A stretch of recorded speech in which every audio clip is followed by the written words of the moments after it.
Hi అండి, అందరికీ నమస్కారం. Welcome to my YouTube channel. ఇప్పుడే అందిన వార్త, సీఎం జగన్ అరెస్ట్ ధర్నా చేస్తున్న నేతలండి. ఆ వివరాలు అయితే ఈ వీడియోలో తెలుసుకుందాం. వీడియో అయితే ఎక్కడ స్కిప్ చేయకుండా ఎండ్ వరకు చూడడం ద్వారా ఇన్ఫర్మేషన్ పూర్తిగా అర్థమవుతుంది. అలాగే వీడియో నచ్చినట్లయితే ఒక లైక్ చేయండి. ఇంకా సబ్స్క్రైబ్ అవ్వనట్లయితే మన ఛానల్ని సబ్స్క్రైబ్ చేసుకున్న ద్వారా నేను చేసే ప్రతి ఒక్క వీడియో మీ వరకు రీచ్ అవుతుంది.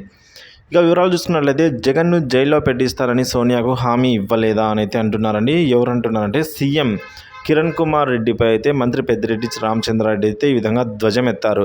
రాష్ట్రాన్ని అడ్డుగోలుగా విడగొట్టేందుకు సహకరించడమే కాకుండా జగన్ను జైల్లో పెట్టిస్తా అని సోనియా గాంధీకి ముందే హామీ ఇచ్చింది నువ్వు కాదా అని ఉమ్మడి ఆంధ్రప్రదేశ్ మాజీ ముఖ్యమంత్రి కిరణ్ కుమార్ రెడ్డిని మంత్రి పెద్దిరెడ్డి రామచంద్రారెడ్డి అయితే బహిరంగంగా ప్రశ్నించారండి. సో కిరణ్ కుమార్ రెడ్డి వల్లనే రాష్ట్రం విడిపోయిందని అయితే అన్నారు.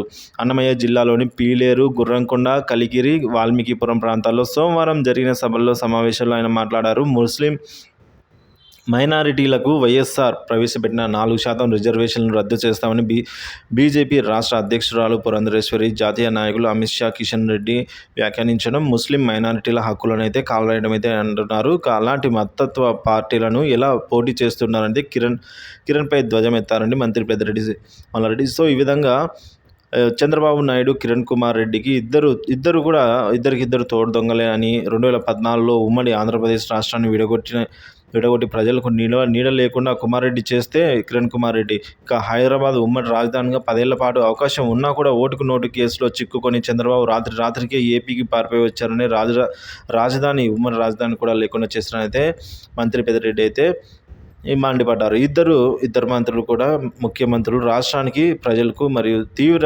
ద్రోహమే చేసినట్లయితే వారు ధ్వజమెత్తారైన. ఇక రాష్ట్ర విభజన తర్వాత 5 ఏళ్ల టీడీపీ పాలనలో అమరావతి పేరు చెప్పి రియల్ ఎస్టేట్ వ్యాపారంతో నాయకులంతా దోచుకున్నారని అయితే మంత్రి వివరించారండి పెద్దిరెడ్డి. ఇక మరోసారి మోసం చేయడానికి బాబు సూపర్ 6 హామీలు ఇస్తున్నారని చెప్పారు.